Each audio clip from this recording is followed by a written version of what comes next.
Amis internautes, n'oubliez pas de liker, de vous abonner et de cliquer sur la note de notification pour ne rien rater.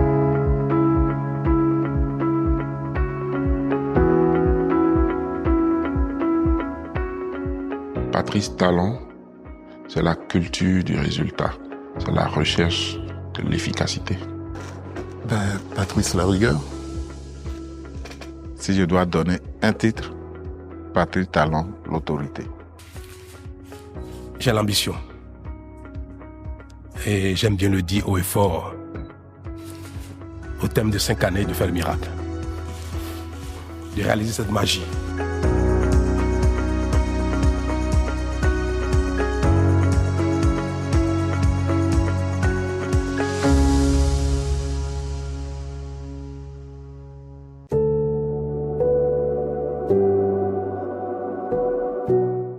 Depuis la conférence nationale de 1990, le Bénin s'est imposé comme une référence démocratique sur le continent. Alternance pacifique, liberté publique préservée, institutions consolidées. Mais toute démocratie mature affronte un jour la même interrogation. La liberté suffit-elle à garantir le progrès? L'État peut-il être à la fois pluraliste et performant?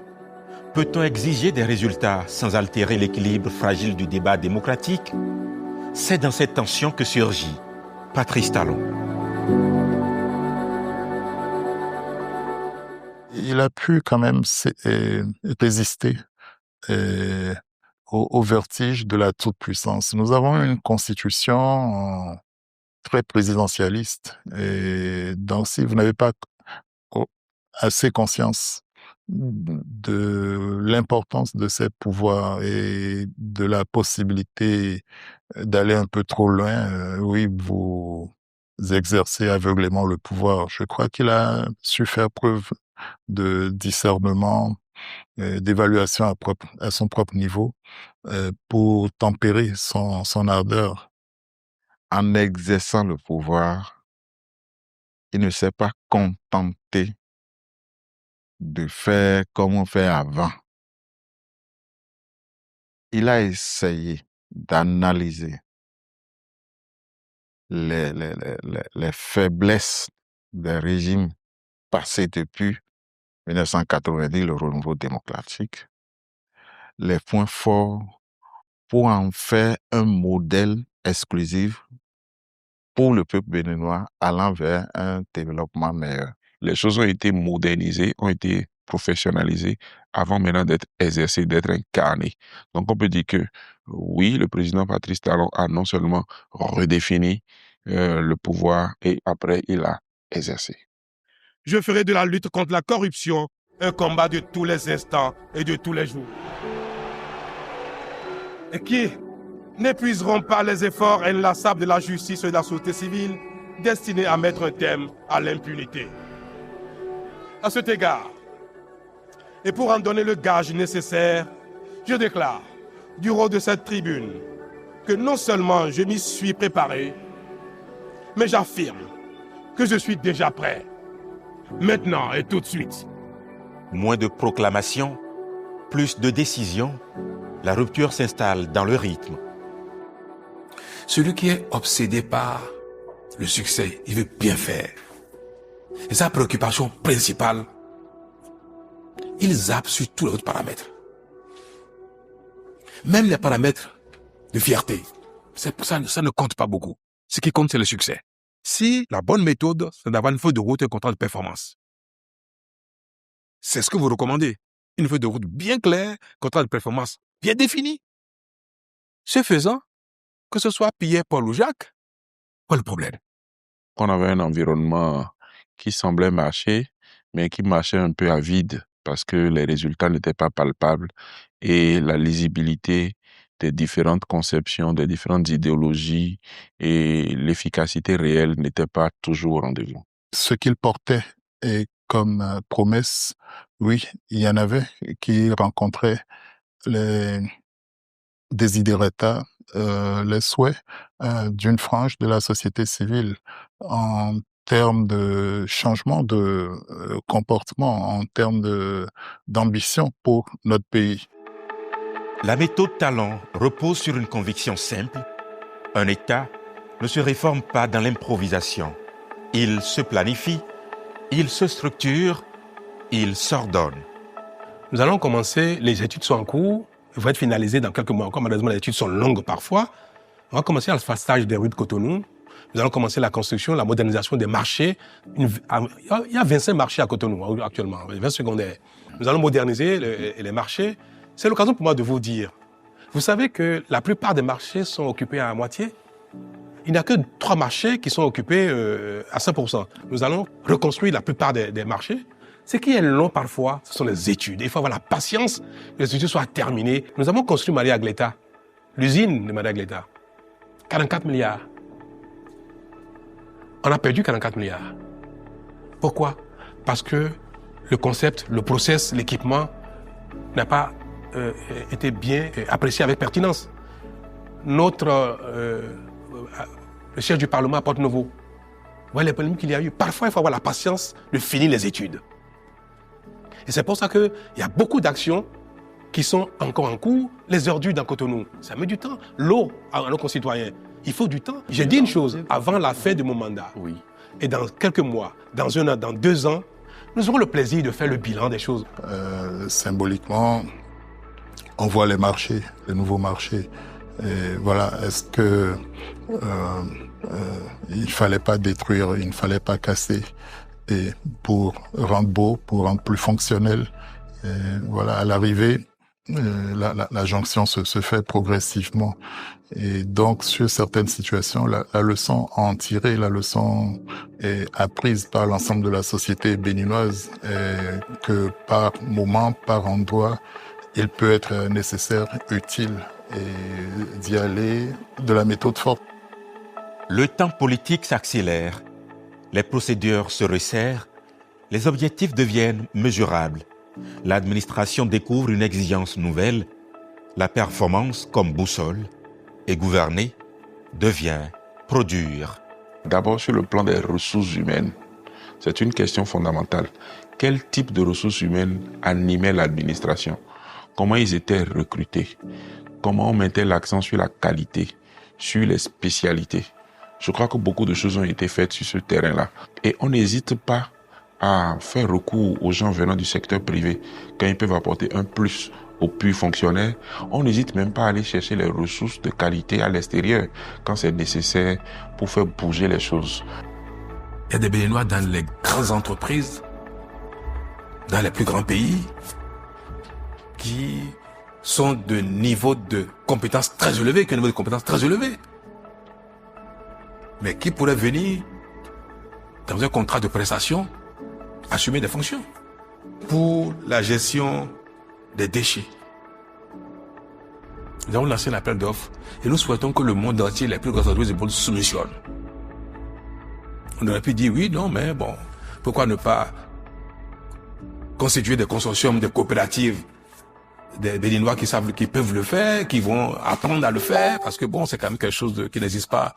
Encore ici, les niveaux d'usine de traitement que nous voulons n'être même nulle part en Afrique de l'Ouest tout au moins, que nous pouvons ne pas chercher les compétences des entreprises internationales. Mais c'est que nous ne visons pas haut si nous faisons ces choses-là. On vise pas haut. Et il est possible que dans 10, 15, 20 ans, notre pays soit la référence en Afrique de l'Ouest. C'est possible. L'homme qu'il faut à la place qu'il faut. Et il ne voit pas la couleur, la provenance du technicien qu'il recherche. Peu importe. Il peut être du Bénin, il peut être de n'importe quelle nationalité. S'il estime que c'est celui-là qui peut lui donner le résultat qu'il recherche, il travaille avec lui. Vous allez constater que depuis qu'il est là, il y a des directeurs, il y a des gens que nous, on avait nommés quand nous étions aux affaires, dans les années 2015, au début de 2016, mais qui sont restés toujours au même poste. Tout simplement, ils lui donne satisfaction. Il y a des histoires qu'on peut vous raconter. Votre fiche de paye, quand vous voulez avoir votre fiche de paye il y a quelques années, vous allez au ministère des Finances, vous allez dans un bureau, il y a des paniers qui traînent là. On vous dit, vous êtes de quel ministère? Regardez le panier qui est là-bas. Si vous avez fini, vous avez fait 2 heures, vous n'avez pas trouvé. On dit, on est encore ouvert demain, revenez demain, vous continuez à chercher. Aujourd'hui, les fiches de paye sont faites, sont envoyées dans nos adresses email, on les reçoit facilement. Donc, il y a des choses, il y a des simplifications, beaucoup de choses qui se sont améliorées. Moi, je suis un enfant de greffier en chef. Hein. Au tribunal de Cotonou, je regardais le nombre de personnes qui s'alliaient pour prendre certificat de nationalité, casier judiciaire, les papiers de leur entreprise, etc. Et aujourd'hui, on voit, même pour créer son entreprise aujourd'hui, on ne vient plus aux greffes, on ne va plus se promener, on va un peu aux impôts, on va aux greffes. On a un guichet unique, on a une seule structure vers laquelle on va et on peut créer son entreprise en une seule journée. Donc moi, je vois que c'est la refondation ou c'est la consolidation, c'est même la professionnalisation.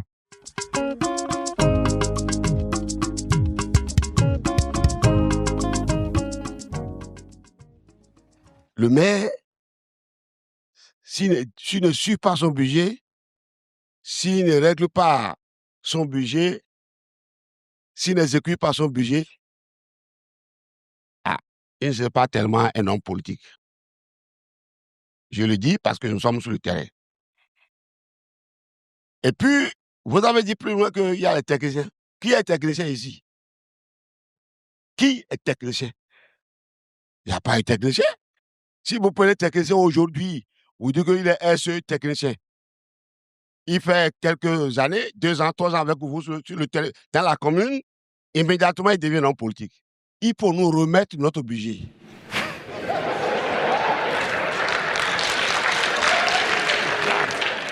Si le marabout nous a fait le diagnostic, nous a trouvé le remède. Si le Bokono a fait le phare, nous a trouvé ça. Ce que nous sommes nous-mêmes. Rien d'autre que la gouvernance. C'est ça, le diagnostic, c'est ça le remède, c'est le seul remède. Je ne sais pas si dans la salle, quelqu'un d'autre a trouvé une réponse au peu que nous faisons de mieux en mieux depuis. Si quelqu'un peut me dire dans cette salle que non, ce n'est pas lié à une meilleure gouvernance, mais c'est lié à autre chose. C'est lié à quoi? Tout le monde sait très bien qu'au niveau des communes, il faut aussi que l'effort d'amélioration de la gouvernance se concrétise aussi au niveau de la gouvernance locale, puisque nous avons la volonté de décentraliser et d'aller plus loin de la décentralisation. Aujourd'hui, vous avez une clarification claire des postes politiques et des postes techniques. Vous avez vu au niveau, que ce soit au niveau de la commission électorale, par exemple, ou des mairies, on a clairement identifié les postes de ceux qui avaient des idées et les postes de ceux qui ont appris à manager. Le maire ne s'occupe plus de tout. Le secrétaire exécutif devient le technicien qui met en œuvre les idées produites par ceux qui ont été élus.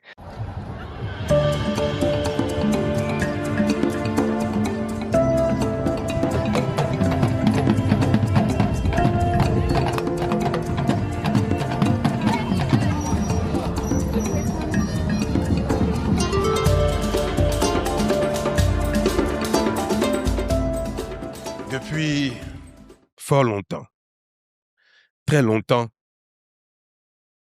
le constat était que notre pays stagne, pour ne pas dire recule. Il était difficile de citer un secteur dans lequel on observe des avancées. Notre population a grossi. Les investissements n'ont pas été faits. Et ce qui paraissait un acquis pour une population plus petite 10 ans auparavant paraissait désormais inaccessible pour une population qui a grossi. Si on continue comme ça, dans 20 ans, nos enfants vont se révolter contre nous. La tournée de reddition de fin du premier mandat a donné l'occasion à diverses couches de notre population dans diverses localités voilà, de glaner des moments assez marquants. C'est la rencontre d'un homme d'État avec son peuple, ses concitoyens. Et je crois aussi que le chef de l'État a dû repartir de tout ça avec des émotions, des souvenirs assez marquants pour lui-même. Le vrai bilan de notre action depuis 4 ans, c'est notre capacité désormais à faire face à nos destins, à nos besoins, et de manière durable. Désormais forts, capables, confiés en nous-mêmes, sérieux, rigoureux, ces choses-là, nous serons capables de les faire 10 fois, 20 fois, 30 fois, 50 fois, 100 fois.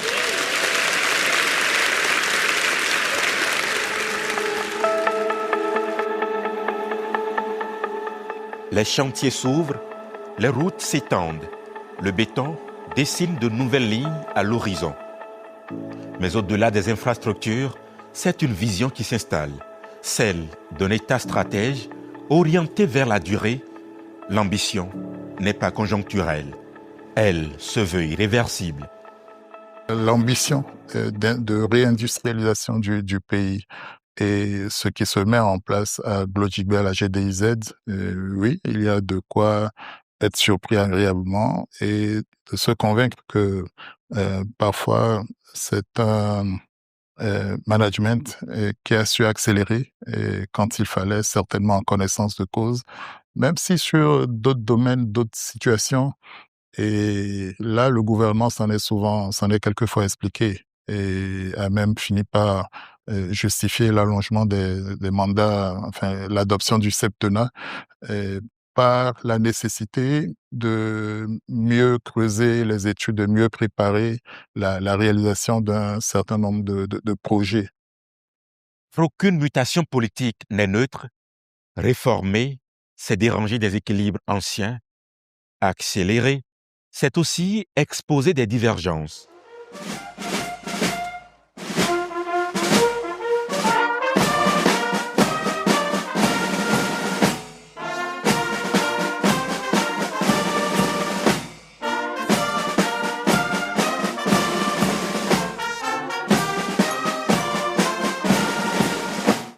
Ma conviction, largement partagée par la plupart de nos concitoyens et qui se résume comme suit.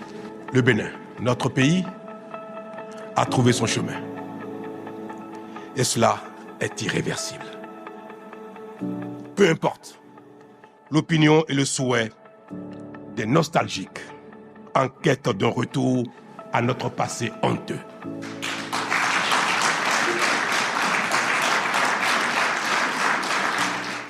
Fini l'usurpation du pouvoir politique par des vendeurs d'illusions incompétents et mal intentionnés.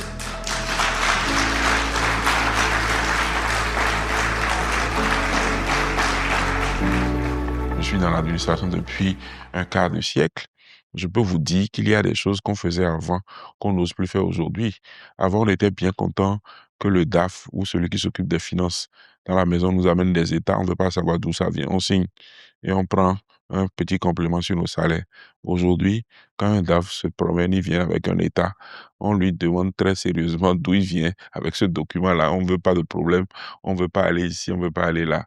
Nos compatriotes se surprennent à découvrir qu'ils ont changé de comportement ou bien que les conditions pour se mouvoir dans l'espace public les conditionnent, les déterminent autrement, de manière plus positive. Et au fond, cela même parfois source de fierté, alors que ça n'a pas été annoncé comme tel au début, sur l'intolérance à la petite corruption et autres. Chacun a plus ou moins intériorisé l'idée que on doit pouvoir répondre de ses actes. Notre état civil qu'on a pleuré pendant longtemps, on pensait qu'on ne pouvait plus le récupérer. Aujourd'hui, avec les travaux de l'ANIP, on a un état civil sécurisé. Qu'est-ce qu'on peut faire comme développement si on ne sécurise pas l'homme et la terre? Le cadastre est en cours de sécurisation. On numérise tout. On fait le point de tout ce qui est propriété immobilière dans le pays. On fait le point de tout ce qui est ressources humaines. C'est les éléments clés du développement. Quand vous ajoutez ça aux infrastructures, que ce soit informatique, numérique, infrastructures matérielles, les routes, Internet, courant, énergie, tout ça, vous voyez que c'est une nouvelle approche de développement et une nouvelle efficacité. Dans une démocratie, la contradiction n'est pas un accident. Elle est une respiration. La méthode Talon suscite débat, interrogation, adhésion et réserve, preuve qu'elle ne laisse personne indifférent. On saurait faire d'omelette sans casser des œufs, tout simplement. Non, à un moment donné, comme le chirurgien, parfois on peut être obligé de tailler à vif, d'opérer à vif, et avec un minimum d'anesthésie, pour ne pas dire sans anesthésie. Donc, on ne peut pas toujours caresser dans le sens du poil. On ne peut pas vouloir se développer sans sacrifice. C'est impossible. Si on veut tout préserver, nos acquis, nos travers, nos faiblesses, nos souffrances, on veut tout préserver, le Bénin ne se développera jamais. Et nos enfants, nos petits-enfants, nos arrière-petits-enfants vont subir les mêmes sorts que nous. Ce n'est pas avec plaisir, ça fait longtemps qu'il fallait le faire. Ce n'est pas un plaisir pour moi de dépenser l'argent de l'État pour payer des gens à la maison. Ce n'est pas un plaisir pour moi d'envoyer des pères de famille à la retraite d'office parce que je sais très bien que celui qui va à la retraite, c'est comme s'il était en déchéance. Mais ce n'est pas le cas. Aucun dirigeant ne peut faire ces choses-là avec plaisir. Ça n'existe pas. Tout le monde veut plaire. Moi qui suis, j'aime plaire aussi, j'aime plaire. Je voudrais plaire à tout le monde. Je voudrais plaire à mes concitoyens, aux uns aux autres. Que quand je passe, on dit, oh, il est gentil, il est beau, il est ceci, il est ceci, on va m'embrasser, on va me dire merci, comme ça. J'aimerais pas que quand je passe, on me dise, regardez-moi ce méchant-là. J'aimerais pas ça. Je ne suis pas maso. Mais notez bien que j'aime plaire, moi aussi. Et je voudrais bien plaire à tous mes concitoyens si je pouvais le faire. Mais ce serait contraire à la mission qu'on m'avait confiée. Parce que je ne m'avais pas élu pour plaire. On m'avait élu pour régler les problèmes qui se posent au Bénin. Y compris même les problèmes difficiles. Y compris les réformes difficiles. C'est ce plaire-là que je voudrais pouvoir observer à la fin. Ce fut dur pour lui, mais il a essayé. Ce fut compliqué pour lui, mais il a essayé. On lui a craché dessus, on l'a insulté, on l'a jeté la pierre, mais à la fin on va dire quand même chapeau. Donc je fais un sale boulot. C'est le sale job, je le fais. Mais je sais que l'histoire reconnaîtra que je l'ai fait pour l'intérêt commun. Ce qui est bien, c'est que ça a donné des résultats véritablement tangibles, mesurables. La modernisation du service public, c'est un gain considérable. La modernisation du réseau routier, la simplification des différentes procédures, c'est ce qui fait que sur le plan international, on est véritablement bien coté. Le Bénin, en vérité, est une grande nation.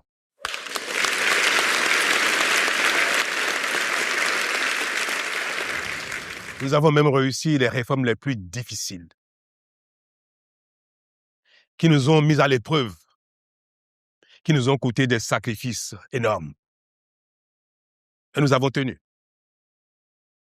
Et aujourd'hui, le constat est que, jour après jour, les uns et les autres voient la pertinence de ces réformes-là.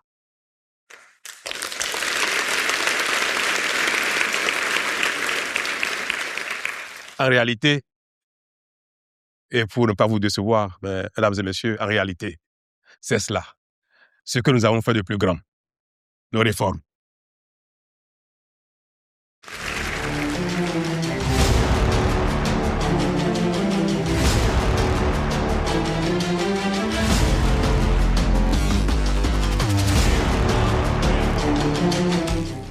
Malgré nos divergences, il ne faut pas que nous soyons ennemis au point de compromettre l'intérêt général.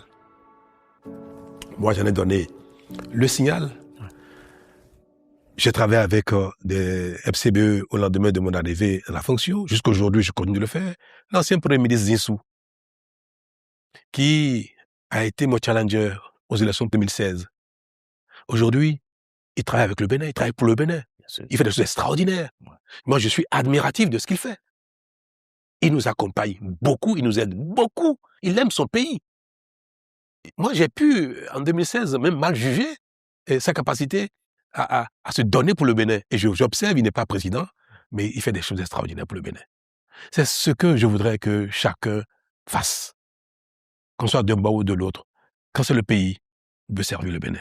Il n'y a pas de pari sur l'avenir sans prise de conscience. Le changement de comportement, voire de mentalité, ne peut s'opérer que par l'exemplarité, par une pédagogie adéquate et qui amène le citoyen à se convaincre qu'il est partie prenante de ce qui est fait, et parfois contre ses intérêts immédiats.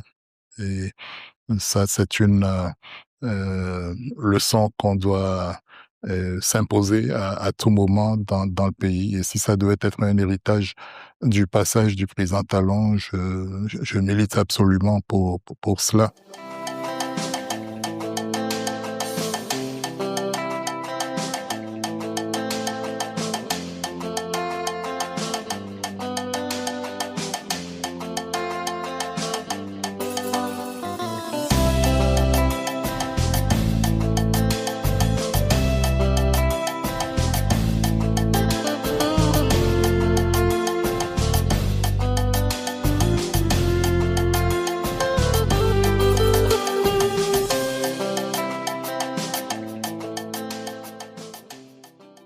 Il n'est pas bon que les mêmes personnes soient au pouvoir tout le temps. Ça, c'est pas bon. Donc, il n'est pas bon que les mêmes personnes exercent trop longtemps le pouvoir. Ils vont manquer d'efficacité. Ils ont beau être génies, forts et consorts, quelque chose va leur manquer au fil des jours et du temps. C'est clair. On n'est pas savant tout seul. Et les choses changent. Le temps change. Ce qui est bon aujourd'hui, dans 10 ans, il va dépasser tellement de choses qui se passent dans le monde.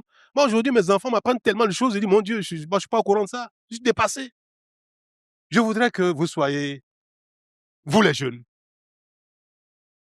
les porte-paroles de notre cri commun.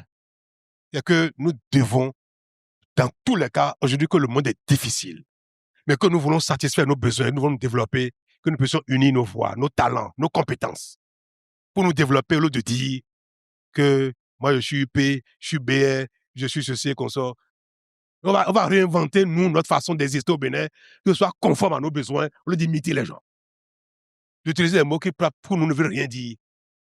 On peut être au Parlement, être 109 députés, être tous du même parti, ou de 2 partis ou 3 partis, mais parler de manière technique, intellectuelle, pertinente, sans que ce ne soit la critique stérile, la critique politique, politicienne. Si on réussit ça, je vous assure, en 10, 15 ans à venir, 20 ans, nous allons transformer le Bénin. La bagarre politique est un frein. «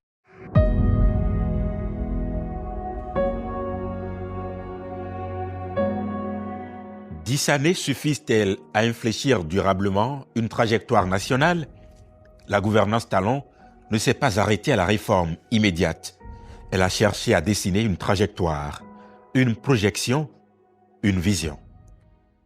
Et nous avons eu raison d'épouser la rigueur et le sérieux au travail, puisque les avancées sont visibles, tangibles et vécues. Elles se lisent dans la dignité retrouvée, dans l'espoir qui renaît, dans la fierté d'appartenir à une nation qui avance avec détermination et de manière irréversible. Cependant, mesdames et messieurs, gouverner, ce n'est pas seulement transformer le présent. C'est aussi et surtout préparer l'avenir. C'est pourquoi nous avons le devoir aujourd'hui de consolider nos acquis et de les inscrire dans une trajectoire lisible et durable.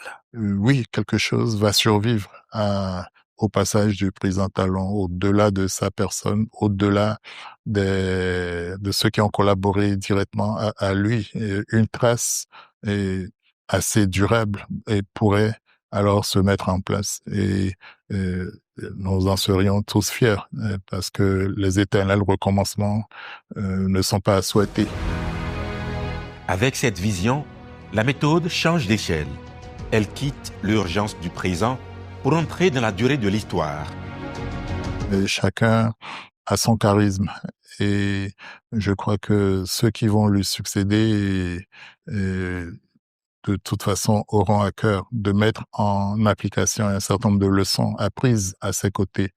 Mais j'ose croire qu'ils apporteront aussi leur part de personnalité et au fond d'enrichissement par leur passage de ce qu'ils ont de mieux à offrir à notre pays. Il est souhaitable que cette dynamique se poursuive et que les successeurs n'oublient pas ce qu'il a fallu faire pour atteindre ces résultats-là, qu'ils n'interrompent pas cette dynamique qui a permis au pays de produire des résultats sur tous les plans et que nous sachions désormais qu'il y a de mauvaises habitudes que nous devons laisser si nous voulons que notre pays avance. Que cette dynamique ne s'arrête pas. Le Bénin a-t-il enfin trouvé la voie pour son développement? A-t-il entamé son progrès de sorte à devenir, lui aussi, un pays développé, susceptible de se passer de l'aide au développement apportée par d'autres et parfois avec mépris? Est-il un pays où l'éducation nationale, la formation technique et professionnelle, la route, l'eau, l'électricité, l'emploi, la santé, le cadre de vie durable, assaini et beau, la sécurité et la paix progressent chaque jour? Est-il un pays qui ne fait plus honte à ses enfants, mais leur apporte plutôt fierté et espoir? Un pays que d'autres admirent et envient. Autrement dit, le Bénin est-il aujourd'hui un pays où tout s'améliore jour après jour, où l'espoir est désormais permis, de sorte que ce qui n'est pas encore acquis ne paraisse plus inaccessible? Honorable député, représentant du peuple béninois tout entier, la réponse à cette question fondamentale est oui.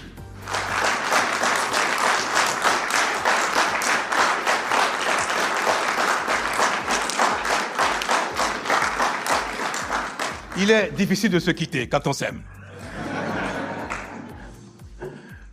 Mais la grandeur de l'âme, le devoir, l'amour requiert qu'il faut savoir se quitter, savoir se dire au revoir pour laisser la place à d'autres. Je voudrais vous souhaiter à vous, à tout le monde, que bientôt, ceux qui viendront ici ou celui qui viendra ici à ma place, vous entretenir sur l'état de la nation, vous donne le sentiment que les choses s'améliorent, que le Bénin continue son chemin et que le meilleur va se goûter de plus en plus par les uns les autres. Je voudrais que dans les rues de Cotonou, chez moi, ou dans un café, ou dans un bar, ou chez des amis, en regardant le prochain faire son discours de l'état de la nation, je voudrais constater que dans tel ou tel domaine, les choses ont avancé, sont allées encore beaucoup plus loin que ce que nous avons fait ensemble. Je voudrais que l'âme du Bénin y veille. J'ai confiance. Je vous invite à avoir autant confiance en notre destin commun, en notre capacité de développement, d'abnégation, d'effort. Et je prie le ciel de nous exaucer. Merci.